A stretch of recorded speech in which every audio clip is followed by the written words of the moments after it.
When the world collapses and chaos reaches your doorstep, the last thing you want is to advertise your position with gunfire that echoes for miles. Every shot you fire is a beacon, a signal that tells desperate people exactly where you are and what you might have worth taking.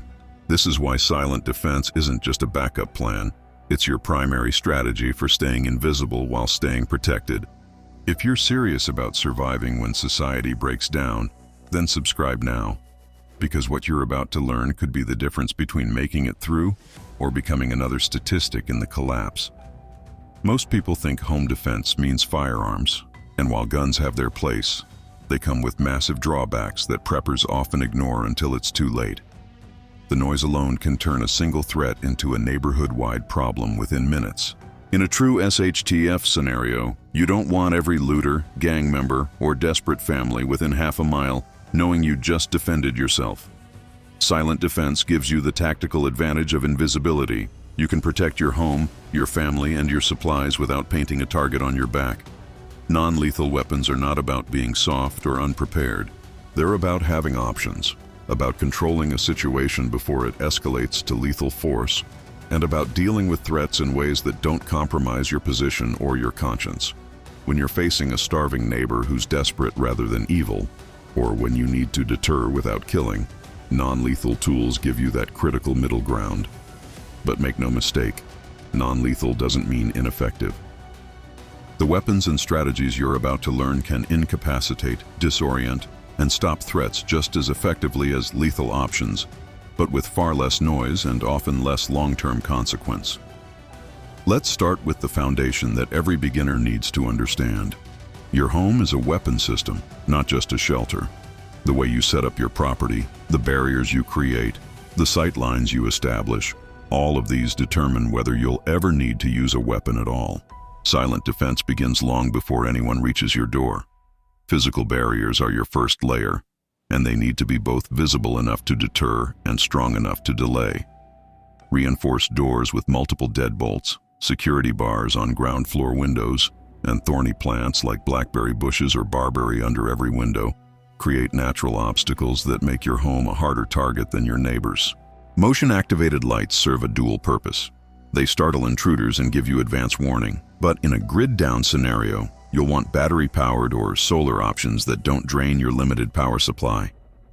Gravel paths around your home's perimeter create an audible early warning system that's impossible to cross silently. These aren't fancy tactics. They're practical, affordable measures that work because they exploit basic human psychology. Criminals and desperate people choose easy targets, not hard ones. Now let's talk about your first line of actual defense tools, starting with pepper spray and its more powerful cousin, bear spray. These are beginner-friendly because they require minimal training. They're legal almost everywhere, and they're devastatingly effective at stopping threats without permanent harm. Regular pepper spray typically contains oleoresin capsicum at concentrations between 2 and 5%, with an effective range of about 10 to 15 feet. Bear spray, designed to stop charging grizzlies, contains 1 to 2% capsicum but delivers it in a massive fog pattern that's nearly impossible to avoid, with ranges reaching 30 feet or more. The key advantage here is the spray pattern. You don't need perfect aim.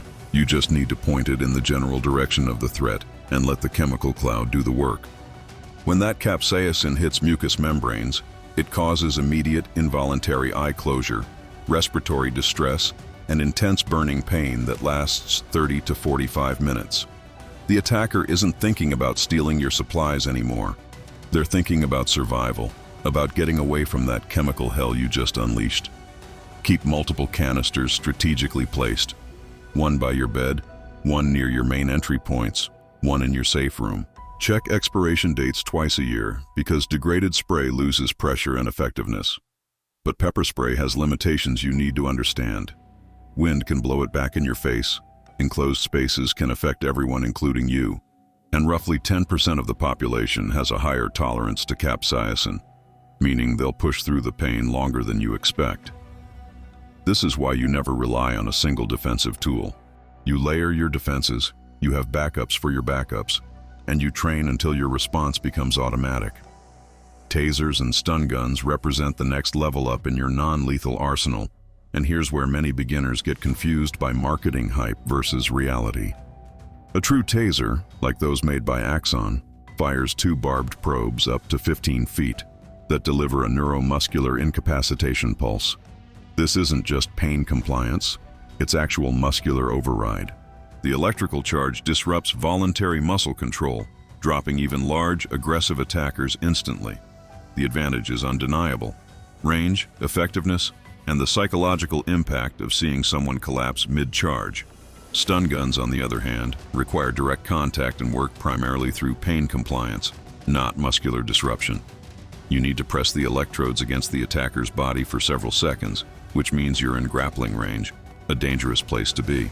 For home defense, stun guns are backup tools at best, useful if someone gets past your other layers and you're in close quarters combat. The crackling sound and electrical arc can be a psychological deterrent on their own, sometimes stopping in advance before contact even happens. The critical mistake people make with electrical weapons is assuming they work like in the movies. In reality, thick clothing can reduce or block effectiveness, particularly with stun guns. Leather jackets, heavy coats, multiple layers, all of these diminish the electrical transfer. Distance taser probes can penetrate clothing better, but you typically only get one shot before you need to reload.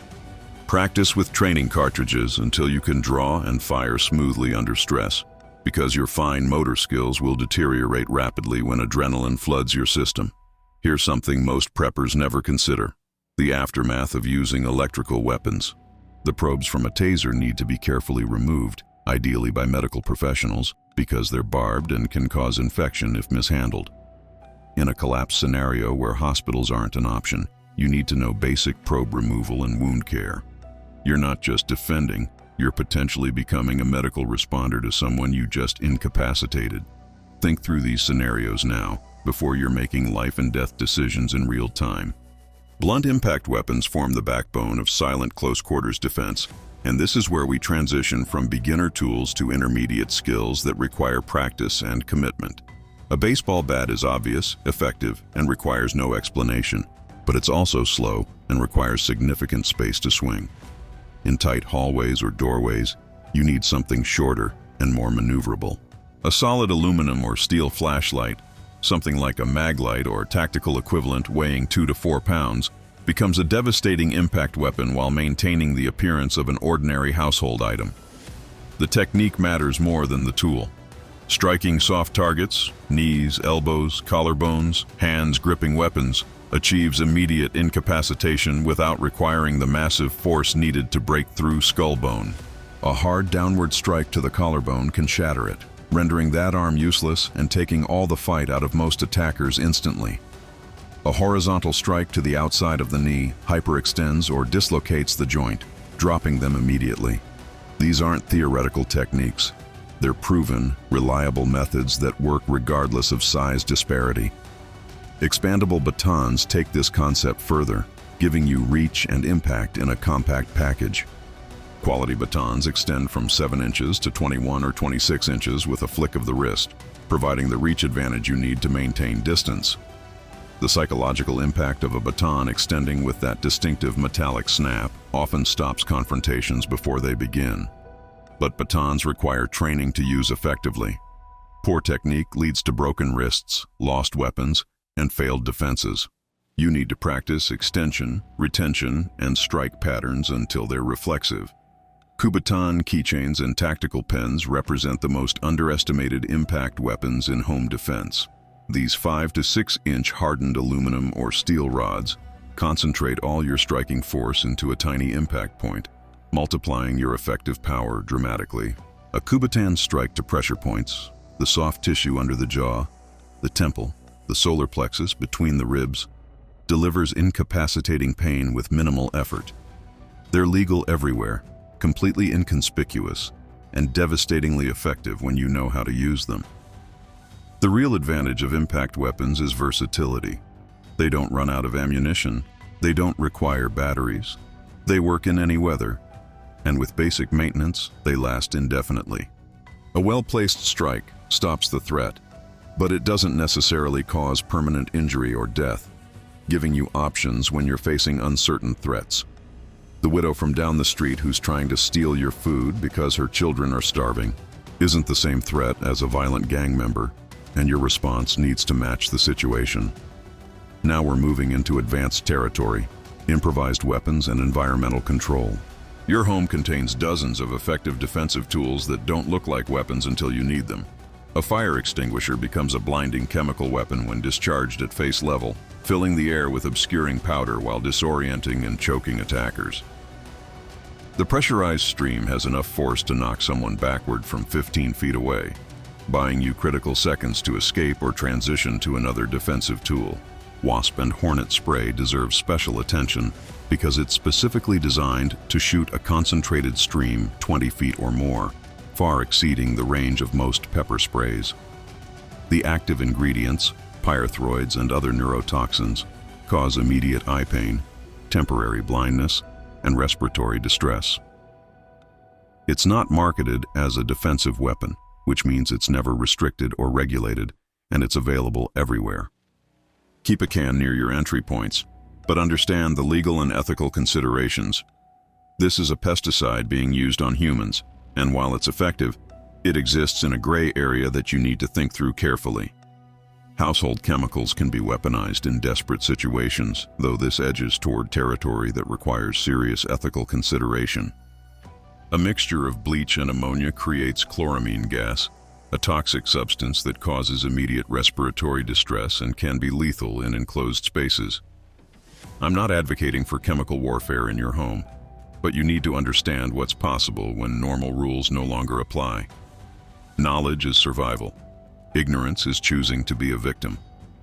Environmental control means using your home's architecture and your preparation to your advantage. Pre-positioned obstacles that you can quickly deploy, furniture that blocks hallways, heavy objects that barricade doors, even something as simple as marbles or ball bearings scattered on hardwood floors. Transform your home into a defensive maze that only you know how to navigate.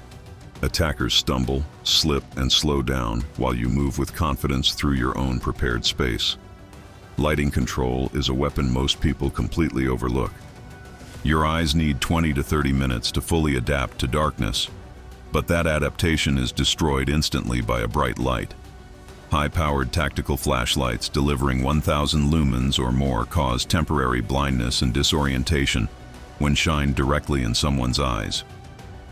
The strobe function on many tactical lights, rapidly flickering between full brightness and darkness, disrupts the visual processing system, causing nausea and disorientation that persists even after the light stops. You can see them perfectly while they see nothing but painful white after images. Combine this with night vision goggles or even just thorough familiarity with your darkened home, and you have an overwhelming tactical advantage. You cut power to your home, you move in darkness, you use brief flashes of light only to identify and disorient threats. This is advanced preparation, but it's the kind of thinking that separates those who survive from those who become victims. Restraint tools become critical once you've stopped a threat, because now you need to decide what happens next. In a collapse scenario, calling the police isn't an option. You need to restrain, assess, and decide whether this person leaves, stays under guard, or becomes a permanent problem. Zip ties are obvious, cheap, effective, and impossible to break once properly applied. Keep dozens of them in various sizes and know how to apply them correctly. Wrists together with palms facing out, tight enough that they can't slip free but not so tight you cut off circulation. Duct tape serves the same purpose with more versatility. You can bind wrists, ankles, and even cover mouths if needed, though be extremely careful with anything that restricts breathing. You're trying to survive, not become a murderer by negligence. Rope requires knowledge of proper restraint knots, but it's reusable and adjustable. Learn basic restraint techniques now. Practice on willing friends or family members, because when you're doing this for real while your adrenaline is spiking and your hands are shaking, you need muscle memory to carry you through. Psychological warfare is perhaps the most overlooked aspect of silent defense, and it's devastatingly effective. Your appearance, your confidence, your willingness to use violence, all of these communicate before you ever touch a weapon. Predators, whether they're criminals or desperate survivors, choose victims based on perceived weakness. Walk with purpose, make direct eye contact, Speak in a firm, commanding voice, and you eliminate yourself from consideration as an easy target. Create the appearance of strength even when you feel afraid. Visible defensive measures, reinforced doors, security cameras, even fake ones, warning signs about dogs or security systems, all signal that attacking your home carries risk. In a true collapse scenario, reputation becomes currency. If word spreads that attempting to raid your property results in broken bones or worse, you've created a defensive perimeter that extends far beyond your actual walls. Dogs deserve their own discussion because they're non-lethal, highly effective, and provide benefits beyond pure defense. A well-trained protection dog isn't just an alarm system. It's a psychological deterrent, an early warning system, and a weapon that thinks independently. Breeds like German Shepherds, Belgian Malinois, or even well-trained pit bulls can stop intruders cold, often without even needing to bite. The sight and sound of a serious dog defending its territory makes most rational people reconsider their plans instantly. But dogs require training, feeding, and medical care, making them a significant commitment in a survival scenario. An untrained dog is a liability, a mouth to feed that provides minimal security value. If you're going to use dogs for defense, invest in proper training now. Obedience, protection work, and socialization create a dog that can distinguish threats from innocent people, that responds to your commands even in high-stress situations, and that won't become a danger to your own family. Acoustic weapons represent the cutting edge of non-lethal defense, though they're still somewhat experimental for civilian use.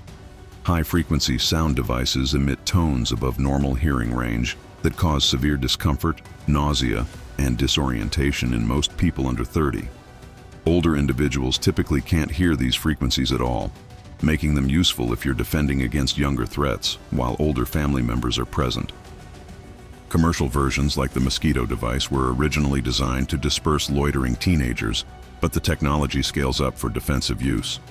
Infrasound, extremely low-frequency vibrations below normal hearing, affects the inner ear and can cause anxiety, fear, and even loss of bowel control at sufficient intensity.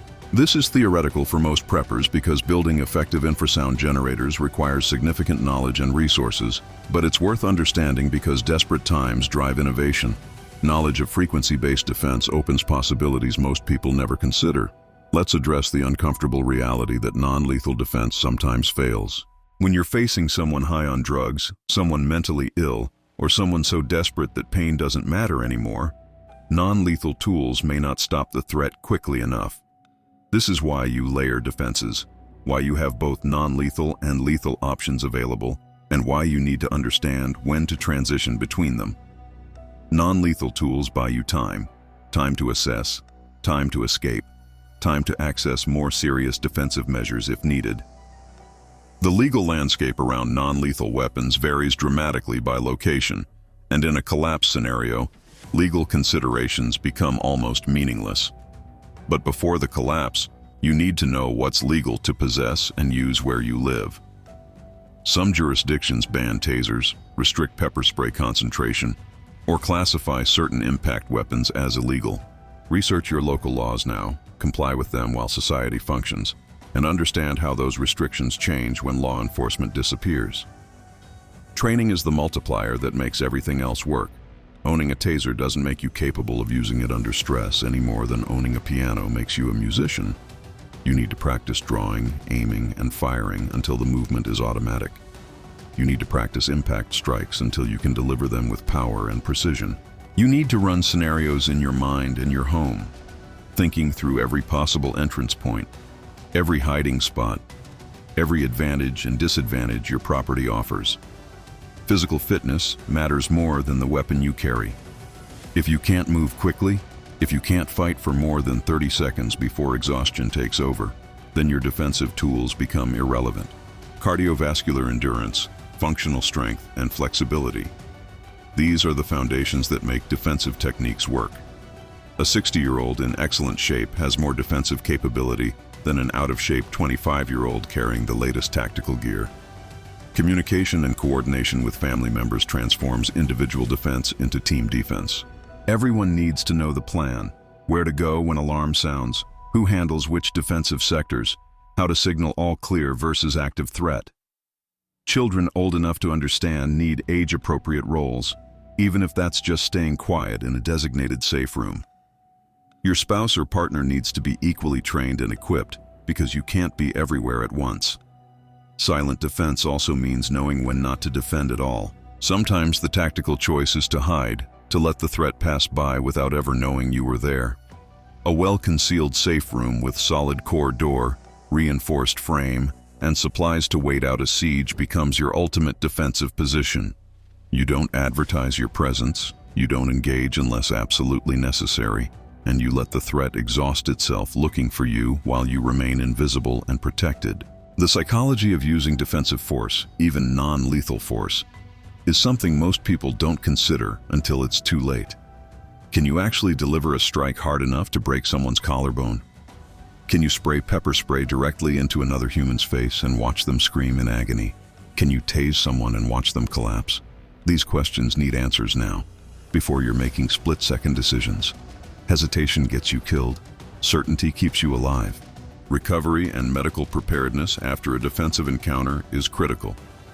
You need first aid supplies, you need trauma training, and you need to understand that defending yourself may result in your own injuries. Practice treating sprains, cuts, and impact injuries. Understand basic fracture stabilization. Know how to recognize and treat shock. The person who attacked you might need medical attention too, creating moral and practical dilemmas you need to think through in advance. Ammunition and supply considerations for non-lethal weapons are often overlooked. Pepper spray cans have limited capacity and expiration dates. Tasers use single-shot cartridges that need replacement. Batteries for lights and electronic weapons drain over time. Build reserves of everything you use, rotate stock regularly, and plan for extended scenarios where resupply becomes impossible. The defensive capability you have on day one needs to last for months or years if necessary. The evolution of threats over time matters too. In the first days of a collapse, you're dealing with opportunistic criminals who are testing defenses and looking for easy targets. A month in, you're facing organized groups who've learned what works and what doesn't. 6 months later, you might be dealing with desperate survivors who have nothing left to lose. Your defensive posture needs to adapt as the threat environment evolves, becoming more sophisticated and more ruthless as time passes. Understanding the criminal mind helps you anticipate and counter threats before they materialize. Most home invasions happen through unlocked doors and windows because criminals prefer easy opportunities. They scout targets during daylight, looking for signs of wealth and signs of weakness. They operate in groups, using scouts and lookouts. Counter these patterns. Lock everything obsessively, vary your routines, don't display wealth, and create visible signs of defensive preparedness. The moral weight of defense is real and heavy. Taking a life changes you permanently, even when justified. Causing serious injury leaves psychological scars. Non-lethal options give you the middle ground where you can stop threats without carrying the burden of killing, at least in situations where non-lethal force is sufficient. But you need to be honest with yourself. If killing becomes necessary to protect your family, can you do it? If you hesitate, if you can't pull that trigger or deliver that lethal strike, then all your preparation becomes worthless. Integration of technology while avoiding electronic dependence creates a balanced approach. Motion sensors and cameras provide early warning, but they fail when power fails. Mechanical alarms and tripwires work forever without batteries. Your defensive system needs to function at multiple tech levels simultaneously. Electric when available, mechanical as backup, and manual as final fallback. Complexity increases points of failure. Simplicity survives. And if you want to go deeper, you'll find in the pinned comment some guides and documents that can take your preparedness to the next level. Check them out when you're ready, because what separates those who survive from those who don't isn't luck or fate. It's knowledge, preparation, and the willingness to do what others won't. Silent defense isn't about being passive or weak. It's about being smart, about controlling situations before they control you, about protecting what matters most without announcing your position to everyone within hearing range. Every tool you add to your arsenal, every technique you master, every scenario you plan for, these are investments in your family's future. Start now, train constantly, And never stop learning, because the moment you become complacent is the moment you become vulnerable. Share this knowledge with people who matter. Like and comment if this changed how you think about defense. And understand that survival belongs to those who prepare while others procrastinate. The time to act is now, before the lights go out and the options disappear.